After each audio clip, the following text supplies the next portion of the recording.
Que Dios te bendiga, hermano.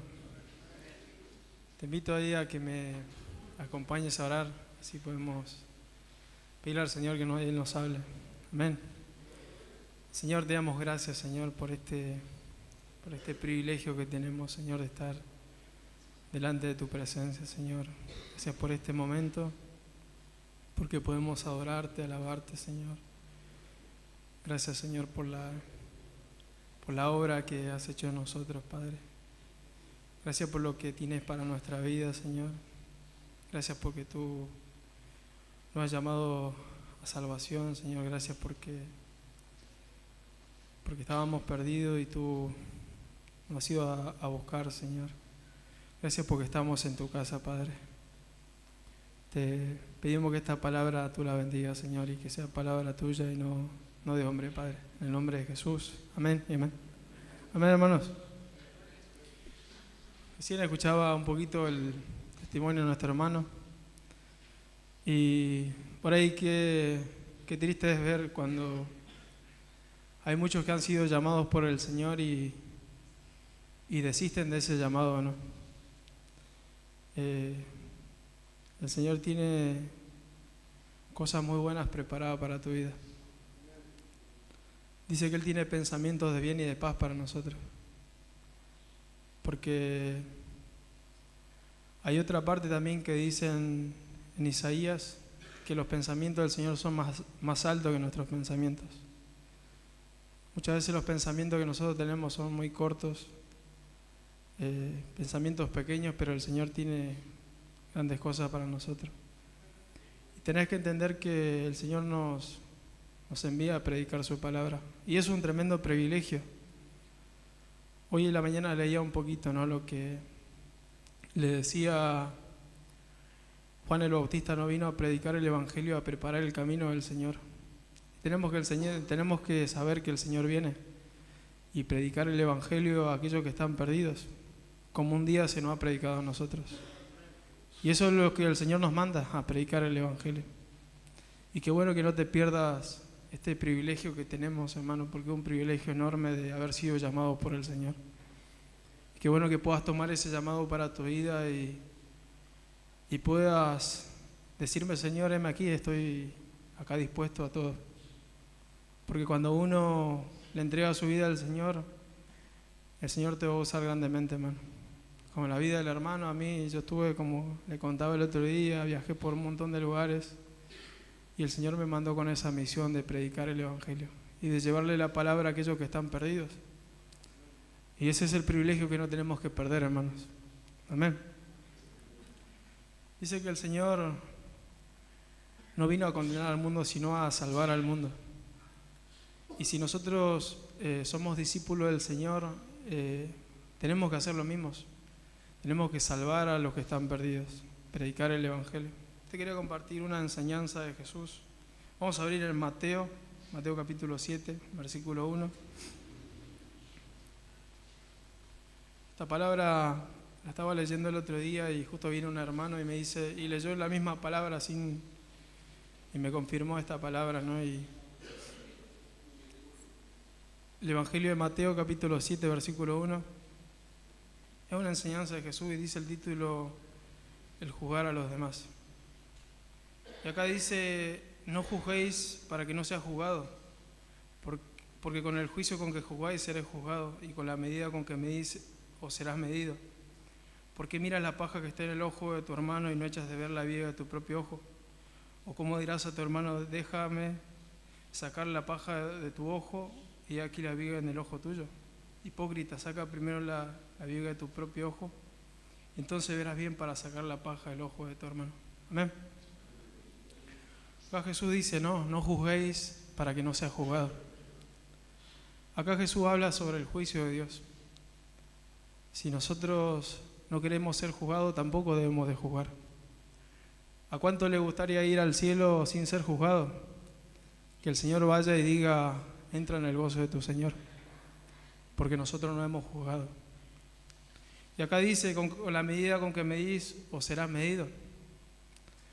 Y muchas veces cuando medimos a las personas, muchas veces ponemos la vara muy alta. Siempre exigimos al otro que sea perfecto, que sea una persona ideal, que sea una persona santa, pero de nuestro lado no hay esa santidad, esa perfección, ¿no? Y nosotros exigimos del otro. Y con la misma vara que medimos a los demás vamos a ser medidos. Por eso no tenemos que medir ni juzgar. Y acá dice en el 3, ¿y por qué miras la paja que está en el ojo de tu hermano y no echas de ver la viga que está en tu propio ojo? Este es el problema que tenemos, ¿no? Que siempre estamos viendo la paja del otro y no echamos de ver la viga que está en nuestro propio ojo. Y dice acá, hipócrita, saca primero la paja que está en tu ojo y entonces verás bien para sacar la paja del ojo de tu hermano. Muchas veces queremos corregir a las personas cuando nuestros pecados, nuestras faltas son peores que los de los demás. Por eso primero tenemos que sacar la paja que está en nuestro ojo. Y entonces verás bien para sacar la paja del ojo de tu hermano. Y dice acá en el 5, hipócrita, saca primero la viga de tu propio ojo, entonces verás bien para sacar la paja del ojo de tu hermano. Y muchas veces hay esa hipocresía en nuestras vidas. De decirle a las personas, exigirle a las personas perfección cuando nosotros no lo somos. Y muchas veces esta palabra la he escuchado justificada, ¿no? No, primero saca la viga de tu propio ojo, no me juzgues, porque la palabra dice que no hay que juzgar a nadie. Pero es diferente cuando uno te corrige para bien. Amén. Porque muchas veces nosotros nos justificamos con la palabra, pero no me juzgué, o primero se acabó la paja de tu ojo. Pero qué bueno que puedas aceptar cuando viene una corrección de parte de Dios, cuando venga una parte de un hermano. Esto es lo que nos enseña el Señor, a no juzgar. Y hoy leía un poquito también en San Juan 8, no lo busques, te lo quería resumir. Habla sobre que Jesús estaba predicando. Y dice que él estaba sentado y le enseñaba al pueblo. Y dice que vinieron los escribas y los fariseos a exponer a una mujer que la habían encontrado en falta. Y dice que vinieron delante de Jesús y le dijeron, Señor, a esta mujer la hemos sorprendido en el acto mismo de adulterio. Y en la ley dice, decían estas personas, la ley dice que debemos apedrearla. Y muchas veces pasa igual, que muchas veces venimos a exhibir los pecados de los hermanos. Y muchas veces con la palabra misma también condenamos. Y decimos no, porque en la palabra dice y la palabra dice lo otro. Y qué bueno que no usen la palabra para condenar a los demás. No, porque en la ley, claro, la ley lo decía, pero en la ley también habla de la misericordia de Dios, habla del perdón de Dios. Y esto decía no, porque en la palabra dice, y muchas veces lo he escuchado, ¿no?, de personas decir no, porque la palabra dice. Y hay que tener cuidado con condenar con la palabra, con juzgar con la palabra. Y dice que Jesús, mirando a estas personas, le dijo, el que esté libre de pecado que tire la primera piedra. Y uno cuando se da cuenta que uno también es pecador y que uno también tiene faltas, uno ya no juzga a los demás. Uno ya no puede condenar a los demás y decir, no, mira, yo soy más santo que vos. En ninguna manera. Y estas personas se dieron cuenta y dijeron, no, empezaron a tirar la piedra y salieron. Y dice que Jesús, viendo a la mujer, le dijo, ¿a dónde están los que te acusaban? Ninguno te condenó. Ninguno, Señor, le dijo. Bueno, entonces, levántate y no peques más. El Señor viene a eso, hermanos, a perdonarnos, a salvarnos. Cuando muchas personas vienen a exhibir nuestros pecados cuando estábamos perdidos y muchos nos veían sin un futuro, nos veían sin nada, y el Señor vino a darnos salvación. Y qué bueno que nosotros podamos hacer lo mismo con los demás. Así como hemos sido salvados y perdonados, hacer con los demás. ¿Por qué exhibir siempre cuando vemos una falta en un hermano? ¿Por qué ir a siempre a correr al responsable. No digo que cubra los pecados en ninguna manera, pero si podés vos ayudar a tu hermano a hacerlo. No para que el otro quede mal y para que vos quedes bien, sino que bueno, que puedas hacerlo con acto de amor y cubrir esa multitud de pecados, como dice la Biblia. Dice que el amor cubre multitud de faltas. Y hacerlo de esa manera. Vamos a abrir Gálatas 6:1.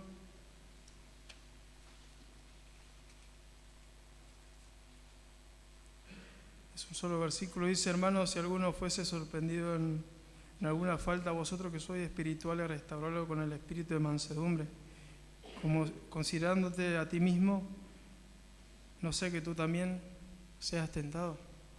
Amén. Dice acá dice, si vemos a un hermano en alguna falta, dice que tenemos que restaurarlo. No dice que tenemos que acusarlo ni condenarlo, sino que restaurarlo. Aquí no le gustaría que si alguno comete alguna falta, que tengan misericordia con vos, que te restauren, que te ayuden, que te animen a seguir adelante. El bajón que muchas veces vemos personas que están con el dedito, ¿no? Diciendo, mirá que él se las mandó y qué bueno que vos puedas restaurarlo, hermano, que puedas ayudarlo. Si nosotros decimos que tenemos al Señor, que somos espirituales y que tenemos al Señor en nuestra vida, hagamos lo mismo, restaurarlo. Si vemos a alguien en una falta, dice que tenemos que ir y hablar con él y bueno, si se arrepiente, has ganado a tu hermano, porque siempre buscamos el hacerle quedar mal. Y acá dice que bueno, tenemos que restaurarlo al hermano si comete una falta. Hace un tiempo tuve que pedir perdón a un hermano, porque yo en mi corazón lo estaba juzgando y muchas veces nosotros no sabemos lo que el Señor puede hacer con una persona. Muchas veces juzgamos a las personas por afuera. Y me acuerdo, ahí está mi hermano Lucas, después fui y le pedí perdón porque yo lo había juzgado mal. Cuando él ingresó, me acuerdo que yo decía en mi corazón, este es un personaje, este no va a durar ni una semana y se va a ir. Pero no es que lo anduve divulgando ni se lo conté a alguien, sino que mi corazón meditaba eso. Y después, pasando el tiempo, lo veo a Lucas ahí dando una mano, ayudando. Y fui y le pedí perdón, le dije, mira hermano, esto es lo que yo pensaba. Y qué bueno que podamos tener, y el Señor me habló a través de su vida. Porque Dios no mira lo que miran los hombres. Dios mira el corazón. Muchas veces miramos a las personas y juzgamos, decir, ¿qué puede hacer el Señor con este? Pero uno no se imagina, ¿no?, lo que el Señor puede hacer con una persona. Muchas veces nosotros juzgamos y decimos, no, este personaje, o qué puede hacer Dios con este. No, pero nos pasa muchas veces como Samuel. Samuel fue a buscar a su ungido y para ungir a David, y este miraba ahí a los hermanos que estaban más preparados, que eran personas de guerra. Pero no, el Señor le dijo, no, el otro que está ahí pastoreando las ovejas, ese es una persona que no tenía mucho protagonismo, pero el Señor lo fue a llamar a ese. Y a lo vil y menospreciado escogió el Señor para avergonzar a los sabios, a los débiles para avergonzar a los fuertes. ¿Y nosotros quién somos para juzgar a los demás? Muchas veces no nos damos cuenta, ¿no?, que las personas son muy valiosas y que en las manos del Señor pueden hacer grandes cosas. Y de ahí el Señor me habló y me dijo, yo no miro lo que miran los hombres, yo miro el corazón, y el Señor mira el corazón de cada uno. Cuando uno dispone el corazón al Señor, uno ni se imagina lo que el Señor puede hacer en su vida. Qué bueno que podamos tener ese corazón, hermano, el corazón del Señor, que miremos a las personas con la obra terminada, como le dijo a Pedro, sobre esta roca edificaré mi iglesia. Y ya lo miraba con la obra perdonada, no por sus faltas, no lo miró por los errores que había cometido, porque lo había negado un montón de veces, sino lo veía ya con la obra terminada. Y le dijo, Pedro, vos va a ser el que va a predicar. Y qué bueno que podamos ver a las personas de esa manera, a los hermanos, decir, mira, sí, hermano, anímate que el Señor tiene grandes cosas para tu vida. Y el Señor me habló ese día a través de la vida de Lucas. Y vamos a abrir en Gálatas. De vuelta a Gálatas, ahí nomás está, Gálatas 5, 14.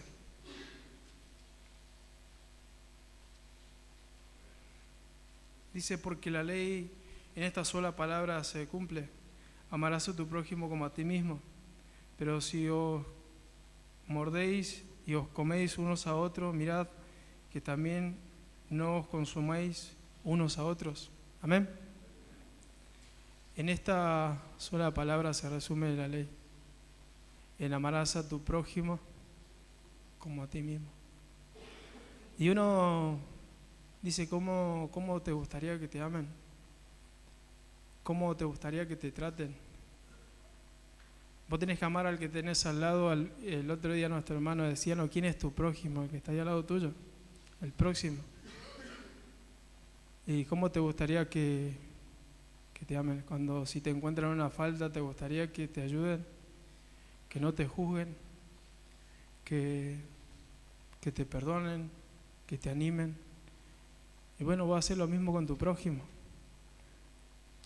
Por eso tenemos que hacer lo mismo con el otro, con lo que nosotros queremos que hagan con nosotros.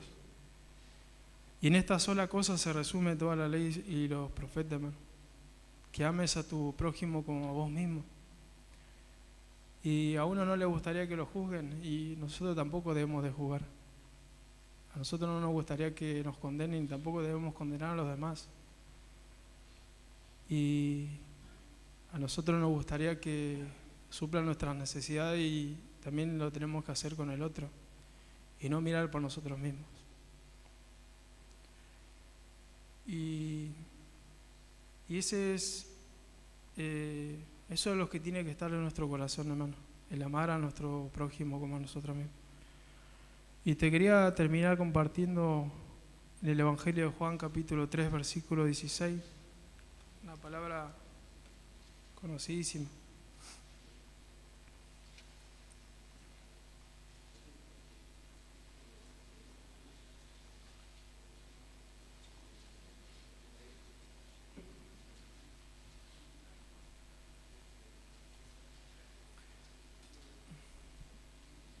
El Evangelio de Juan, capítulo 3, versículo 16 dice, porque de tal manera amó Dios al mundo, que ha dado a su Hijo unigénito, para que todo aquel que en Él crea no se pierda, mas tenga vida eterna.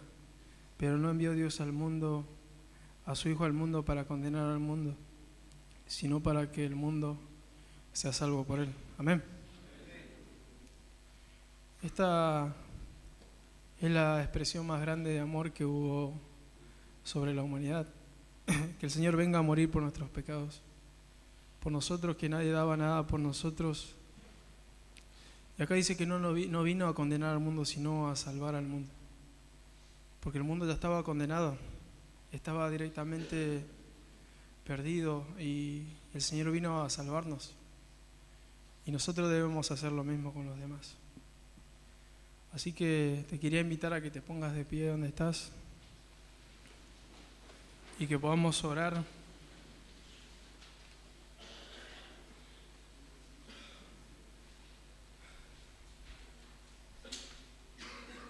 Por ahí nosotros no entendemos el amor de Dios, porque decir cuántos pecados cometo, por ahí cuántas faltas tengo en mi vida, las cosas malas que hice, y el Señor aún así me ama, aún así me sigue llamando, me sigue buscando.